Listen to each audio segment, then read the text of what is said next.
I did have a request or a suggestion last week from Butter Powered Bike asking me to help with painting winter trees, so trees in watercolour, winter sort of trees. We've all seen them, those without foliage. I'm not the world's best at painting trees, and that's something that I've tried in the last few videos, tried to improve. Let's sort of look at the solution together. Hopefully I can suggest a few things that can improve. I'm not saying I'm the greatest at painting trees, it's something that I'm trying to improve as well. So if we look at this problem together, hopefully we can find some sort of solution. So that said, let's get straight into the video. And trees that look organic, they don't look too forced or straight or that sort of thing. So we want to try and create the shape of a tree with the branches sort of spreading out, and you know the score. So first of all, I'm gonna get, let me see.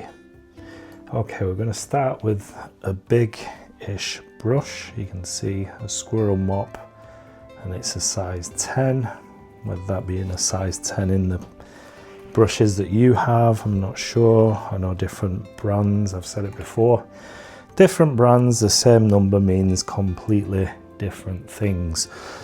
So I'm just going to grab, see, I'm just using this, my tray again, I want a dark mix. In fact, I was thinking of doing this in ink. Maybe I will. I'll do a few little things so that you can see what works for yourself, and you can sort of choose what you'd like to try. So this is an experiment. So just adding plenty of water on there, and you can see I am at an angle more than I wanted to, but it doesn't matter. So I think with this technique, I'm just, oh, and this is upside down, by the way, so don't worry too much at the moment. I could just see people wondering what's going on here. So yeah, with the board, your paper at an angle, it's definitely going to help the movement. I have no idea how this is going to work out. So let's, these are too straight. I would ideally have my board of less of an angle, but beggars can't be choosers, right? So I'm going to go in with a bit more dark. And I'm not really bothered about colour for this one, it's more about what I'm painting and how I'm doing that. So let's just look at that for a second. Now this might help, I think this first technique, just painting upside down and letting that gravity pull the paint down. And I'm going to switch to a rigger brush. So we're just gonna, and I think it does help when you're upside down.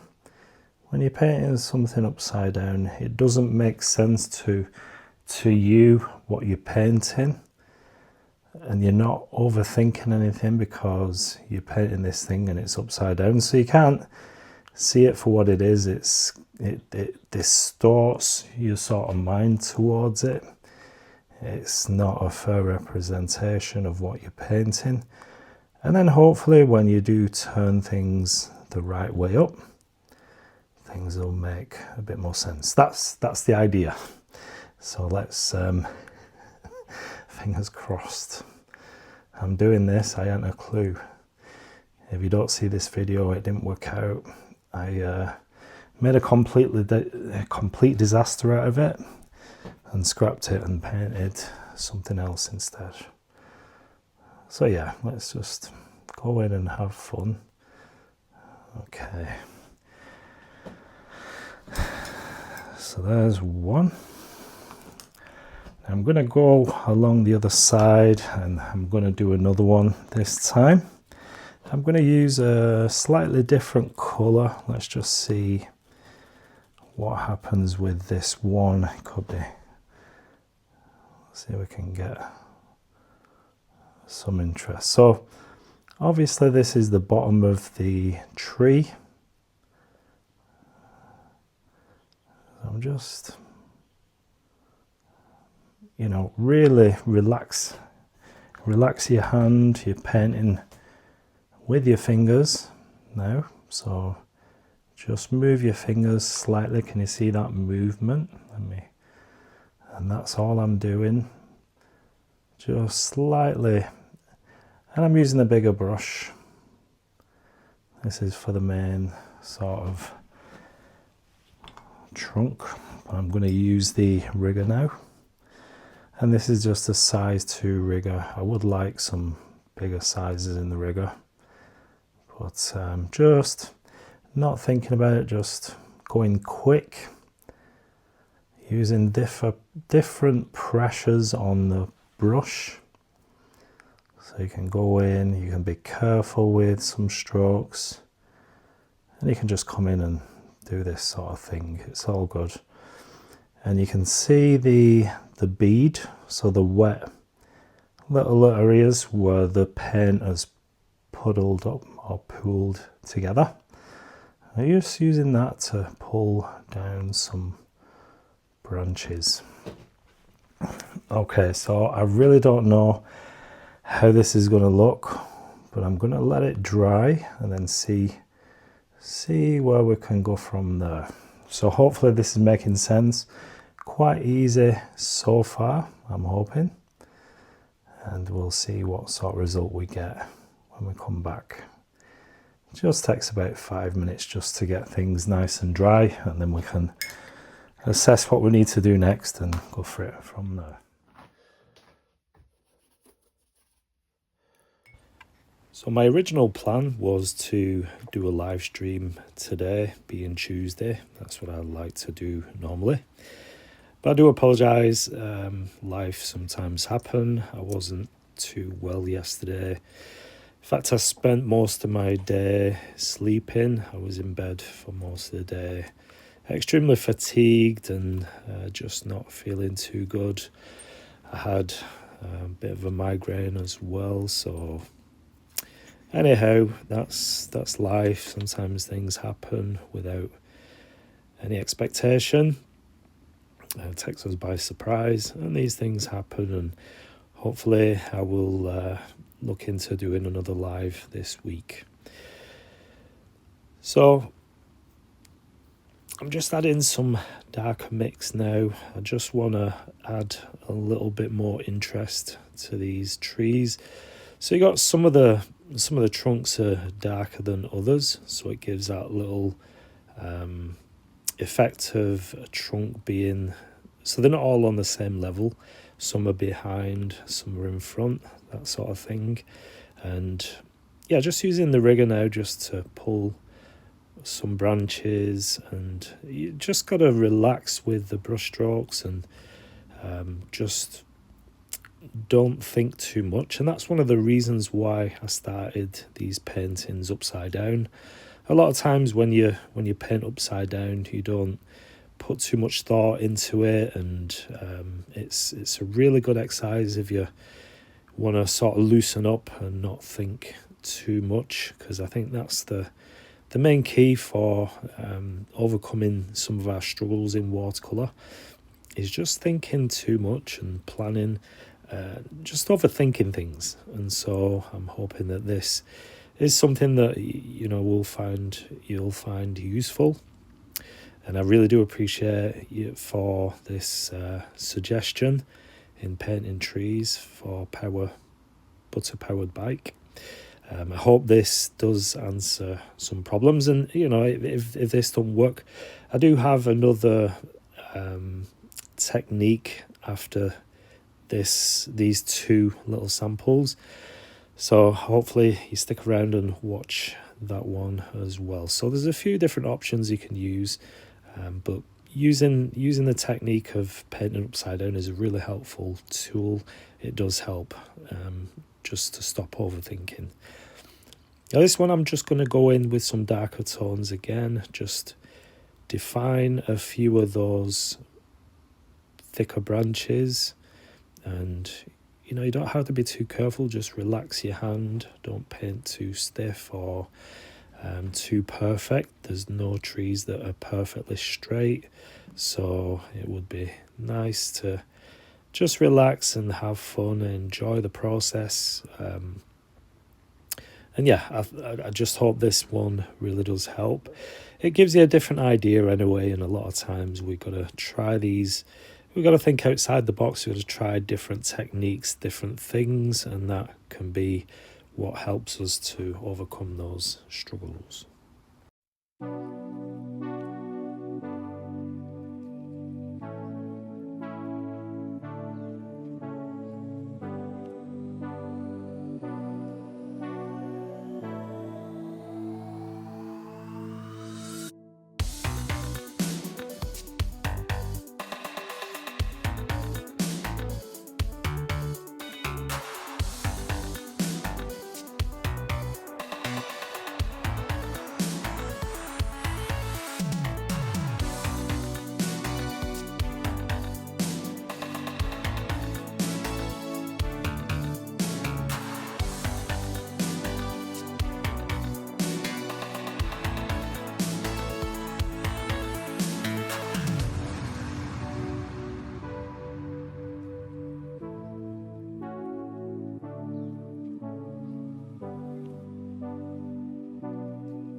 Let me know what you think in the comment section if these techniques help out, painting upside down.